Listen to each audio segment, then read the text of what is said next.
Peace be upon you all and welcome to the channel. This is a series of videos for using a program called ApE, which stands for a plasmid editor that would help with molecular biology experiments, more specifically plasmid modification and editing. And this program is free or open source, as they call it. Technology isn't my forte, so forgive my ignorance in the terminology. As far as I know, it is free. I don't know if the author decided to charge for it nowadays. But before we get started, just a brief disclaimer that I am not an expert in molecular biology, genetics, or APE. So this tutorial will probably be quite basic so that people can get started with their experiments. In my molecular biology experiments, I used APE quite often, and I didn't need to use most of its features. But if anyone watching finds that my information is lacking in any way, please leave a comment below so that everyone can benefit from the knowledge. Now, without further ado, let's get started. We'll start with the website at which you can download the program. Like I said, it's free as far as I know, although it says here that it might not be free. I honestly don't know. I've had this program since 2017, if I remember correctly, or 16. So I don't know if it became purchasable or if it's still free or not. But I'll leave the link in the description for you. That way you can peruse the website at your leisure. It also has the list of features that come with the program, so you can check that out as well. Now, for this demonstration, we will forgot to ready the home page here. For this demonstration, we will use a plasmid sequence from AdGene, which is a plasmid repository. The reason I chose this plasmid was because when I worked with it during my research, the sequence was fully identified and recognized. All the landmarks were there, so I feel that would prove useful for this tutorial. So the plasmid we'll be using today is a 3 times estrogen receptor element, TATA or TATA, however you wish to pronounce it, luciferase. So we'll just search for it. And this is the plasmid we're looking for. So we'll click on that. And you are presented with this page. This just shows you the depositor's information, publication, backbone information, the antibiotic resistance present, cloning methods, species, as well as citation information. But what we need is this part right here, so let me close all of that. This tutorial will probably be in detail in terms of the features and the tools that I know, so I apologize in advance if the tutorial is a bit boring for people. Hopefully it will be beneficial. So we'll open this in a new tab just because there is a sequence here that's not identified anywhere else. So we'll keep this page here for this sequence, which we will come to in a bit. Let's look at this tab. Here you'll see full and partial sequences. The partial sequences are below. We'll take the full sequence. It's right here. So what you do is you can just highlight the sequence like so, drag, then copy it, or Control C, open the window interface, and then Control V or paste. Before you start, you can right-click your selection and choose the text font size that you prefer. I found that 11 squeezes all the nucleotides in one window without having to scroll up and down. So I just wanted to make it easier on the viewer. So we'll just stick to font size 11. And then we can get started with editing and highlighting features on the plasmid sequence. Before we get started, just so that you know, the sequence starts from the 5' end all the way to the 3' end for the leading strand, but I'll show you a feature where you can look at the lagging strand or the complementary strand later on in the tutorial. So we'll just go back here and we'll click, or rather I'll open the Analyze Sequence page on a different tab just in case I need to copy and paste this again.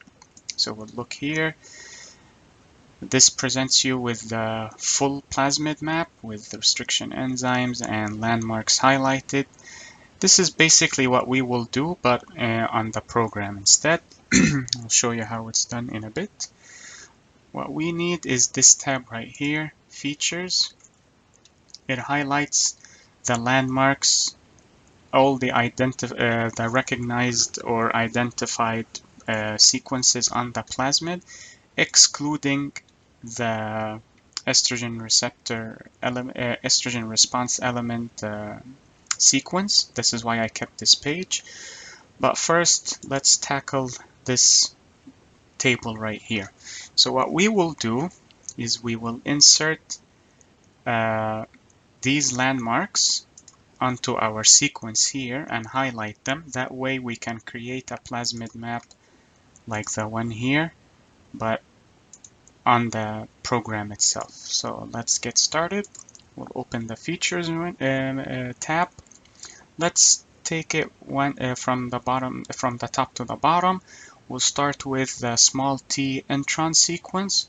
It starts at 387 and ends at 452. So just in case I forget the numbers, I'll copy this and then I can memorize that. So here's what we do. As you can see, it shows you the full length of the sequence, approximately 5,800 base pairs. And this is the insert. It highlights the location of the cursor. So the cursor is at base 221. Here it's 1413, and so on and so forth. So for you to find the location of the landmark, such as this, we'll go to Edit, select From To, we'll put the starting point, which is 387, and then 2, which is the ending, will be 452 here. So I'll just paste it. Okay. The program highlights it for you right away. And as you can see from the top, it shows you the starting point, the 387th base, ends at the 452nd base, and the length of the sequence is 66 base pairs long. So if it's highlighted like this, you can easily right-click the highlighted portion, choose New Feature. This menu will pop up. You can choose the forward color, which is the forward direction we're working with right now. Let's choose orange. Here is the reverse color for the complementary strand. We'll just keep it same. And here you can label the landmark. We'll call it small t intron. Click OK. So it's still highlighted blue. Just click on an empty part of the window and it will show the orange color that we chose. And also, if you highlight the cursor on the labeled part, you'll see at the top here it shows the name. But if you don't want it to keep disappearing like that, just open this drop-down menu and it shows you the list of the features that we will create. And here it shows the small t intron, which is this part right here.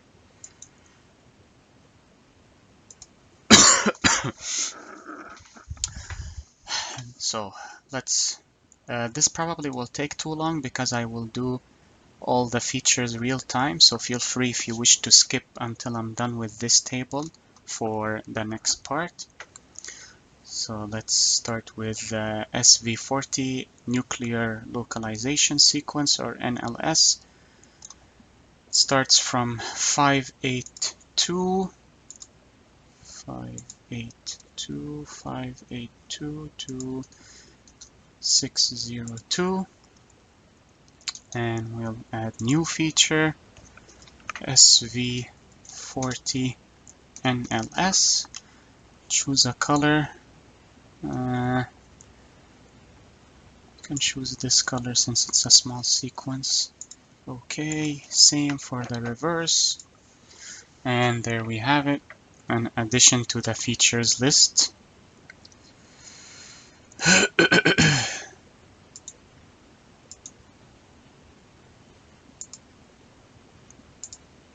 Okay, then let's see.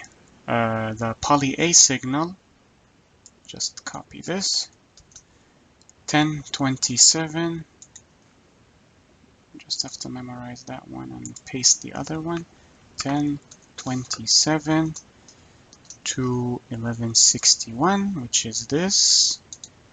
And new feature, let's see, we'll choose this shade of blue, same, and we'll call it SV40 poly A signal. Probably leave it without the space. Okay, so there we have the poly A. Next is the origin of replication. I'll just copy this. 1474, 1474, paste. So this is the ORI. Let's label it ORI. Choose the color. Let's choose this color. Same. Okay. There we have it. Next is the ampicillin resistance.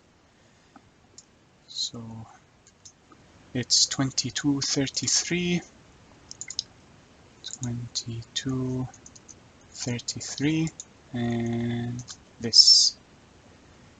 Okay, now we have the ampicillin resistance, new feature, ampicillin resistance. Let's choose the color. We can choose this, I think this is a salmon perhaps. Okay, same, and okay. And we have ampicillin resistance here, and also on the interface. Then we look at the promoter for the ampicillin resistance. We'll copy this, 3094, 3094. Okay, and we have the promoter,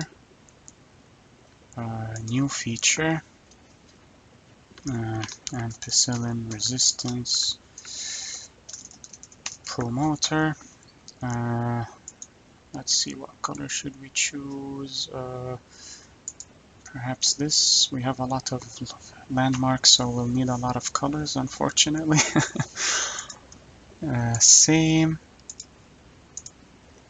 Okay, as you can see, the drop-down menu only holds 5 features, so you'll have to scroll down to look for the additions. If you do not like the color or you misspelled a feature, you can easily right-click on it, edit feature name, or change color. You can also arrange the features, bring it to the top, bring it to the bottom, and so on and so forth. And you can also hide one feature, hide all the features, or delete a feature altogether. And if you wish to click on it, the program highlights it for you right away. Okay, now let's move on with the F1 ORI. So that's 3225, 3225, We'll just double check that.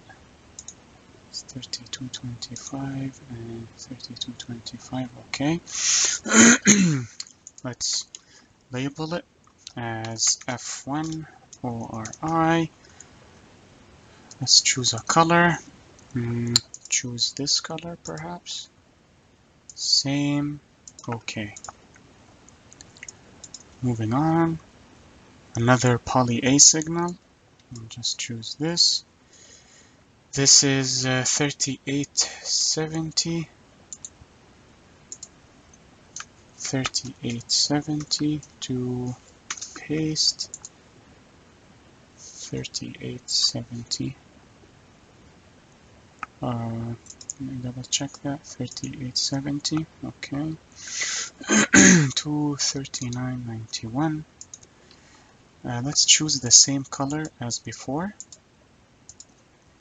And we'll call this SV40 poly A signal. Okay. So this is 39. Okay. That's one. Okay. And lastly, we have luciferase.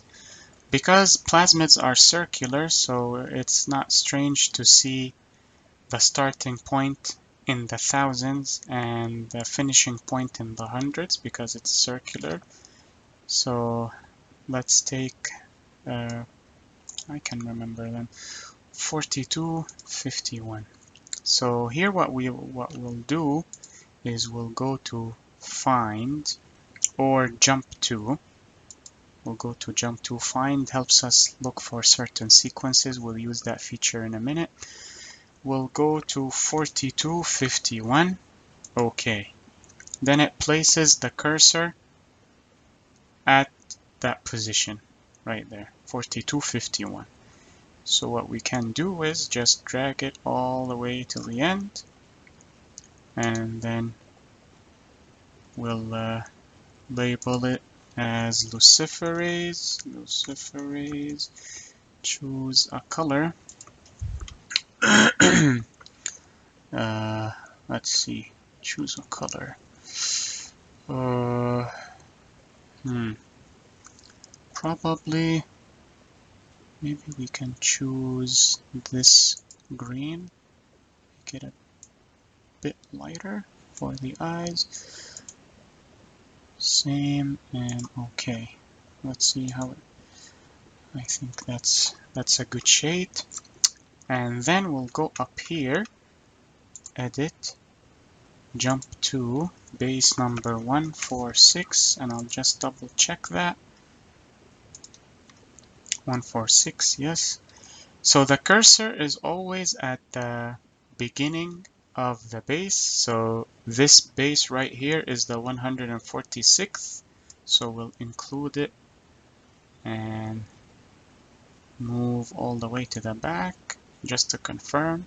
It ends at 146. So, I forgot to add this to custom colors to unify the colors. So let's see if I can replicate it a bit. Add to custom colors. Okay, we'll just call this luciferase again. Same and okay. And there you have it. We're done with all the landmarks except one, which is the ERE. So we'll go back to that. We'll go down here and copy this part. Here's where the find feature comes into play. We go to edit, find. If we wish to look for a certain sequence, we'll just copy paste it. Remember to remove any spaces. And then you can say highlight all, or you can do this find next. So it highlights it for you here. Find next, since it's a 3 times, so there are 3 of them. Or we can just click highlight all like so. Then we can hit close, new feature, call it ERE, and then let's see if we can use probably this color and make it a bit brighter. Let's see how it looks. Okay, and then we'll do this again, new feature, ERE. I forgot to add the color again. I am sorry for that. Keep forgetting. So we'll just add it to custom colors. Add, and then click this, choose same, okay. And for this one, there is no text selected, so we'll just highlight this, new feature, ERE, choose the color, same, and voila. So let's see this one. So I made a feature for the same sequence twice, so that's easily remedied. Delete this one, and then I will highlight this part right here, the second one, and call it ERE. Choose the color, thankfully it's here, same, and there we go. Now if you wish to eliminate the highlighting, the gray highlighting from the find feature, just go to edit and clear highlighting or clear find highlighting. There we go. So now we have finished highlighting the landmarks that have been identified by add gene here and here. So now you can easily work with this if you wish to locate and identify restriction enzyme sites. That way you can add and remove sequences during your modification or transformation of the plasmid. So we'll end the video here, that way it's not too long and too boring for everyone. So we'll just end it here and continue in another video. Thank you very much for your time. I hope this video was of benefit to you, and I'll see you in the next video. Thank you for listening.